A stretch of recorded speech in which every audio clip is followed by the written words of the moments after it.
Na začetku nisem nič pozdravil zbora, hvala, pa inštrumentalistov, čudovito smo začeli. Tudi vi lepo pozdravljeni tukaj. Danes je velik praznik. V besedilih smo slišali veliko govora o luči. Že prerok Izaija govori, da ljudstvo, ki je hodilo v temi, je zagledalo veliko luč.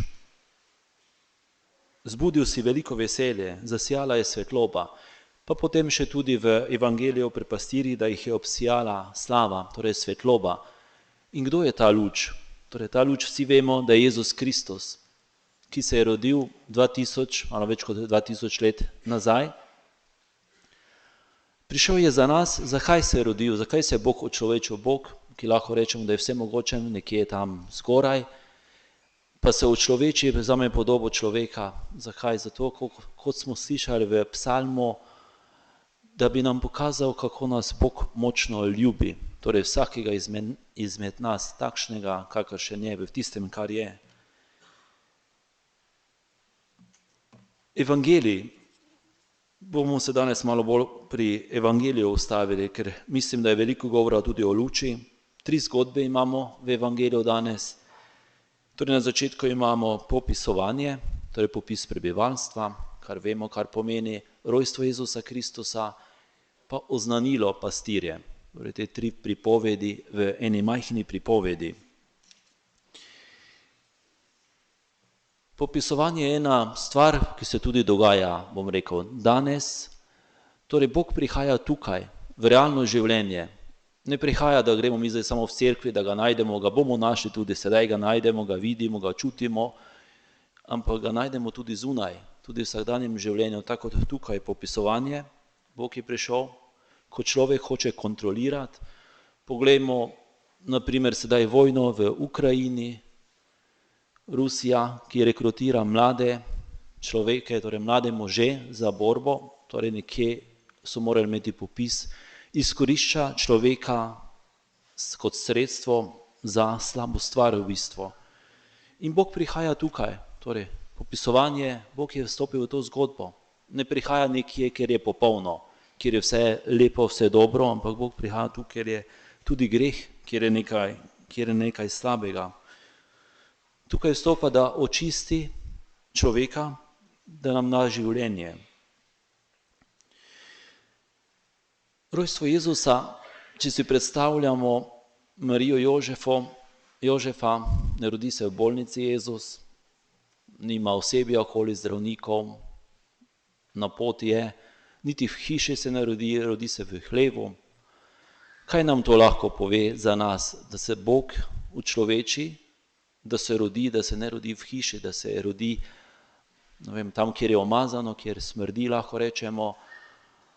Ampak jaz mislim, da je lahko to nekaj dobrega ali pa lepega za nas, kajti človek, mi vsi vemo, ko smo v stiski, človek si takrat misli, da Bog ne more vstopiti, ko je težko, ko pride bolezen, ko, ne vem, ali pa pogledamo, ne vem, depresija, človek vidi vse črno, ne počutimo se vredne, da pa ne vidimo niti smisla več v življenju, ampak Bog tukaj stopa. Bog stopa to stanje, kjer je človek krhek, šibek, da nas ozdravi. In mislim, da takrat človeku za tako krhkega ni enostavno. Jaz vem, da ni enostavno, tudi meni ne. Spovedi poslušam, pa tudi jaz nimam odgovorov. Ampak Bog je tam, Bog stoji, je zraven, nismo sami. Torej Bog se rodi tam, kjer je nepopolnost, kjer ni vse tako, kot bi moralo biti.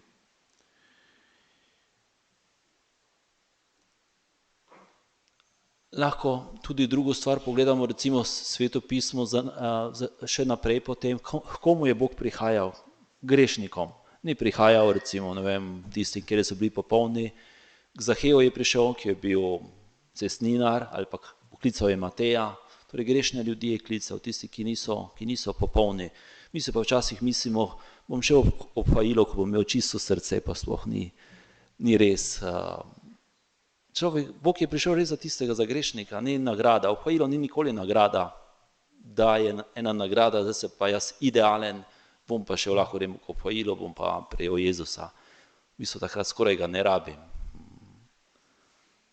pokliče krhkega grešnega človeka, ko prihaja k njemu, ga hoče ozdraviti.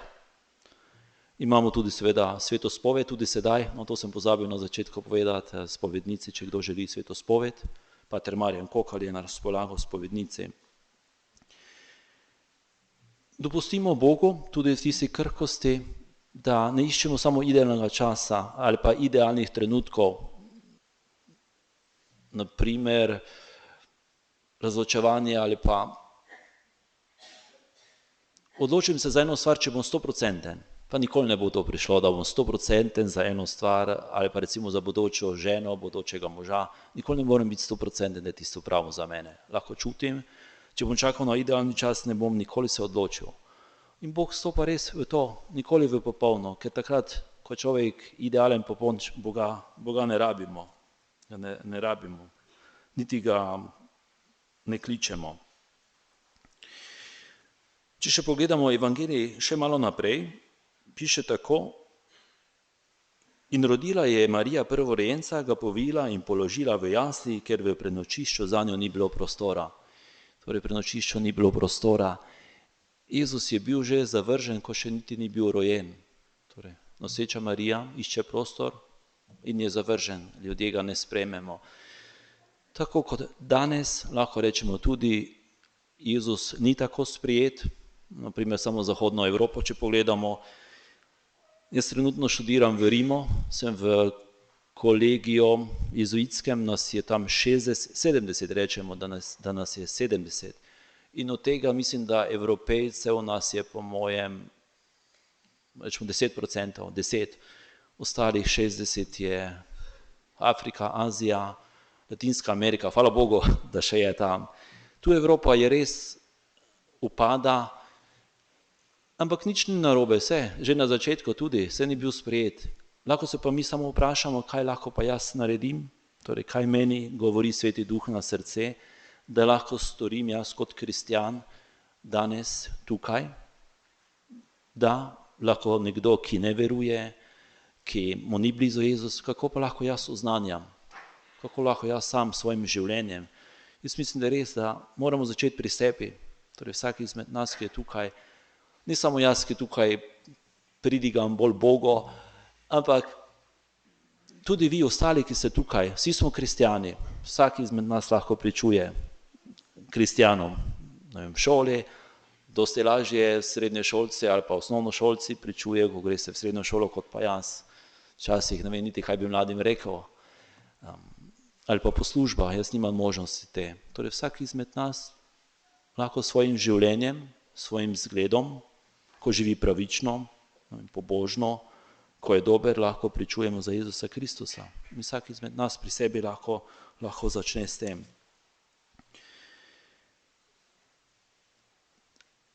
Naslednja stvar, ki se mi zdi tudi zelo pomembna, glede pričevanja ali pa glede našega življenja samega, da življenje, da je povezano z molitvijo, da ni samo vera, en del, pridem k maši, doma pa več ni.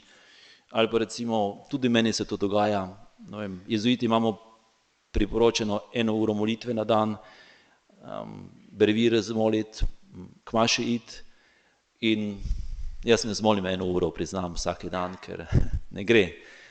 Ampak včasih se sekiram, zakaj nisem, ali pa se dajem občutke krivde, ampak ni to.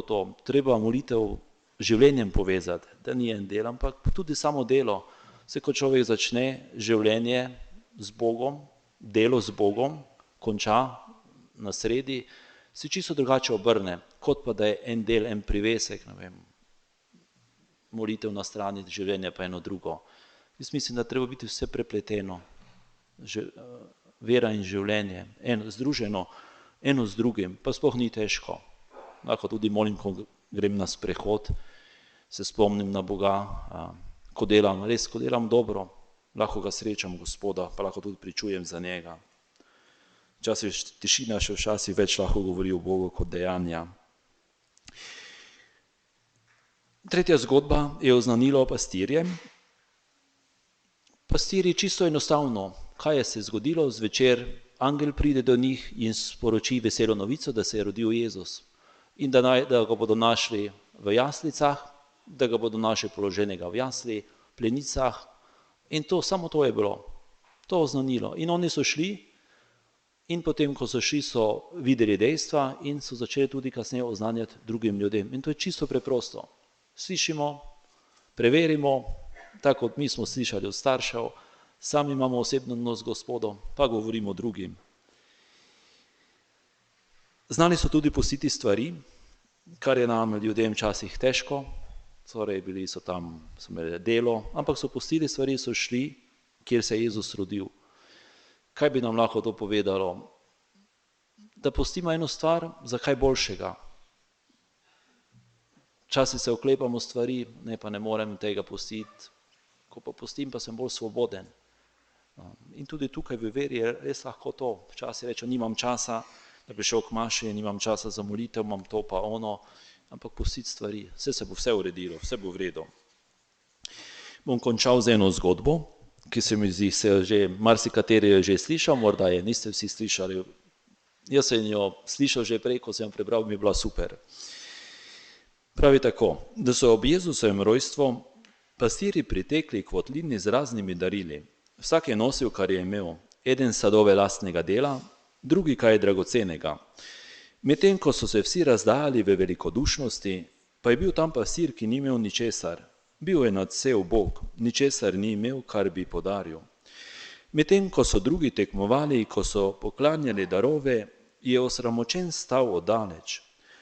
V nekem hipu sta se sveti Jožef in Marija znašla v težavi, kako bosta sprejela vse te darove, še posebej Marija, ki je morala držati dete. Ko je torej videla pastirja s praznimi rokami, mu je pomignila, naj se približa in položila mu je Jezusa v naročje. Ko ga je pastir sprejel, se je zavedal, da ima v rokah največji dar v zgodovini. Gledal je svoje roke, tiste roke, ki so se mu zdele vedno prazne. Postale so zibka za Boga. Čutil je, kako je ljubljen, premagal je sram in začel kazati Jezusa še drugim, ker ni mogel zadržati zase daru nad vsemi darovi. Dragi vsi tukaj zbrani, če se, pa tudi meni, če se nam zdijo naše roke prazne, če vidimo, da je naše srce prazno ljubezni, je ta noč kot nalašč za nas. Razodela se je Božja milost, da zasije v našem življenju. Sprejmimo jo in v nas bo zasvetila božična luč.